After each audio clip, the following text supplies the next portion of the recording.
So today we are going to talk about laser skin resurfacing. Laser skin resurfacing और laser rejuvenation में लोग बहुत confuse होते हैं, इसलिए मैं सजेस्ट करूँगी एक मेरा वीडियो है जो resurfacing और rejuvenation के ऊपर है. So we will put the link in the description. Please go and refer to that video to understand कि rejuvenation और resurfacing में क्या डिफरेंस है. पर आज का वीडियो पूरा डिटेल में है लेज़र स्किन रिसर्फेसिंग के ऊपर. अब लेज़र स्किन रिसर्फेसिंग होता क्या है? लेज़र स्किन रिसर्फेसिंग एक ऐसा प्रोसीजर है जहां पर हम स्किन को रिसर्फेस करते हैं, डैमेज क्रिएट करते हैं to get a desired result from the skin. Now what can be the desired result? To improve the texture of the skin, to improve the acne scars, to give it a lifting effect.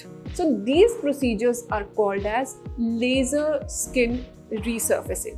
अब how do you do laser skin resurfacing? Laser skin resurfacing हम lasers के through करते हैं. यहाँ पर दो different तरह के lasers यूज होते हैं, ablative lasers and non-ablative lasers.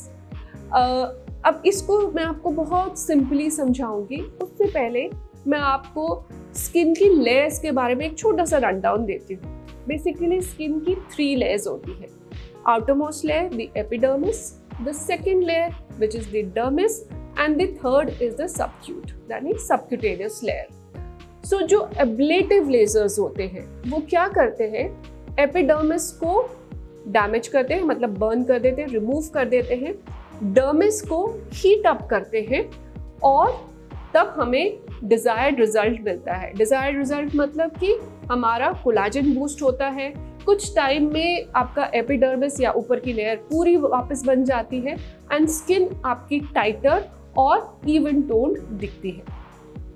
Non ablative ledgers भी सेम काम करते हैं. वो भी एपिडर्मिस को रिमूव करते हैं, डर्मिस को हीट करते हैं और फिर कोलाजन प्रोडक्शन को स्टिमुलेट करते हैं. लेकिन ये इतना अग्रेसिवली नहीं करते. They are not that aggressive as the ablative lasers. इसीलिए यहाँ पर रिकवरी टाइम बहुत फास्ट होता है. ablative lasers जैसे कि हमारे हो गया CO2 lasers, erbium laser. Non ablative lasers में हमारे कुछ लेजर्स आते हैं और कुछ लाइट्स आते हैं. लेजर्स जैसे कि हमारे पल्स डाई लेजर्स, हमारे अर्बियम याग लेजर्स, हमारे IPLs जो कि लाइट्स की कैटेगरी में आते हैं.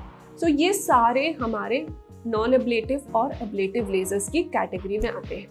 अच्छा, यहाँ पर एक बहुत इंटरेस्टिंग कॉन्सेप्ट है फ्रैक्शनल लेजर्स का. आपने सुना होगा कि हम फ्रैक्शनल करा रहे हैं. सिर्फ फ्रैक्शनल एक लेजर नहीं होता, फ्रैक्शनल एक टेक्नोलॉजी है जो किसी भी लेजर पे यूज की जा सकती है.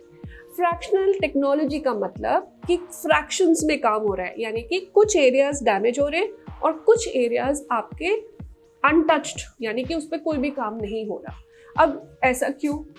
इससे क्या होता है कि you get there is a controlled damage, तो रिकवरी टाइम फास्ट हो जाता है.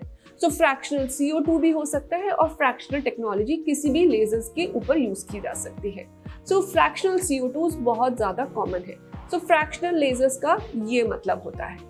अब who should get a laser resurfacing done? किसको लेजर रिसर्फेसिंग करानी चाहिए?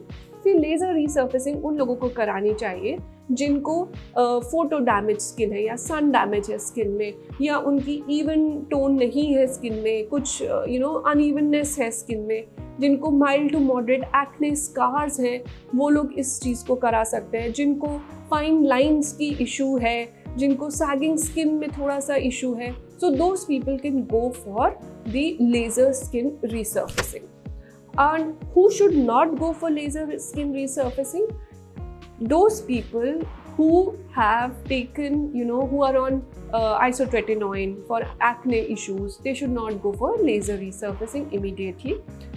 Those people who have any history of radiation or cancer, chemotherapy, those people जिनको keloid formation, यानी कि स्किन में जब इंजरी करते हैं तो स्कारिंग फॉर्मेशन होती है, उनको नहीं कराना चाहिए. जिनकी स्किन बहुत एक्स्ट्रा सेंसिटिव है, उन लोगों को लेज़र स्किन सर्विसिंग के लिए ऑप्ट नहीं करना चाहिए. अब हम बात करते हैं प्रिपरेशन की, कि प्रोसीजर के लिए कैसे प्रिपरेशन होती है।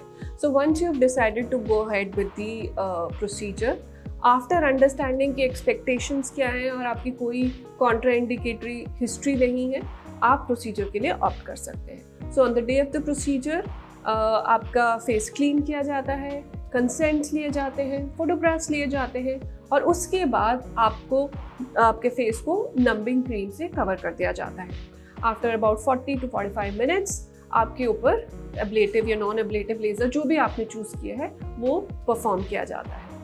इमीडिएटली आपकी स्किन हीटअप होना शुरू होती है, रेड हो जाती है, तो पोस्ट ऑपरेटिवली आपको सनस्क्रीन्स बहुत ज़रूरी हो जाते हैं, मॉइस्चराइजर्स बहुत ज़रूरी होते हैं, antibiotics and anti inflammatory along with pain killers आपको रेकमेंड किए जाते हैं। सो जो आपकी एपिडर्मल लेयर है, यानी जो ऊपर वाली लेयर है, वो 1-2 वीक्स में वापस आ जाती है और नीचे रीजनरेशन चलती रहती है जो कुछ मंथ्स तक चलती है। इसीलिए 2 सिटिंग्स के बीच में 6 वीक्स का मिनिमम गैप होना चाहिए। 4 weeks to 6 weeks minimum gap should be there. So this is how resurfacing procedures work. अब there is definitely a down time, यानी कि डाउन टाइम मतलब कि जब आपकी स्किन रेड होगी और फिर वो ब्लैक होती है और फिर नई स्किन आती है, सो इसको हम डाउन टाइम कहते हैं।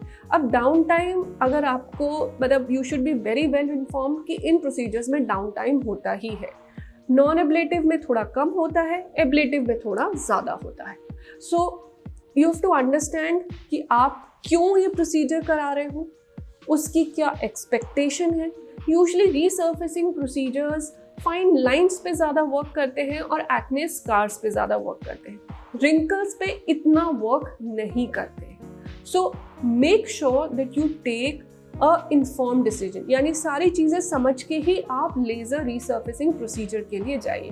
क्योंकि मैंने ऐसे भी बहुत लोग देखे हैं जो जोश जोश में एक बार तो ये करा लेते हैं और फिर बाद में they feel very bad about it, because एक सिटिंग में कभी भी रीसर्फेसिंग प्रोसीजर्स का रिजल्ट नहीं आता। दीज आर प्रोसीजर्स जो कि ग्रेजुअली अपना रिजल्ट शो करते हैं और ये रिजल्ट प्रोग्रेसिव होते हैं, यानी एक सिटिंग के बाद आपको रिजल्ट्स ज़्यादा दिखने शुरू होंगे। तो एक सिटिंग में कभी भी रिजल्ट्स नहीं आते। So if you are opting for laser resurfacing procedures, understand that these are slow, these are gradual and these are progressive procedures. So make sure कि आप उस हिसाब से अपना एक डिसीजन बनाएं। उसके बाद भी अगर आपके क्वेश्चंस हैं तो we will be really happy to help you out with all your doubts. Before that please do subscribe to our channel, ताकि इस तरह की इन्फॉर्मेशन हम आपके साथ शेयर करते रहें और आप भी अपने फ्रेंड्स और फैमिली के साथ ये अवेयरनेस बढ़ाते रहें। Till the next time, stay healthy and stay safe.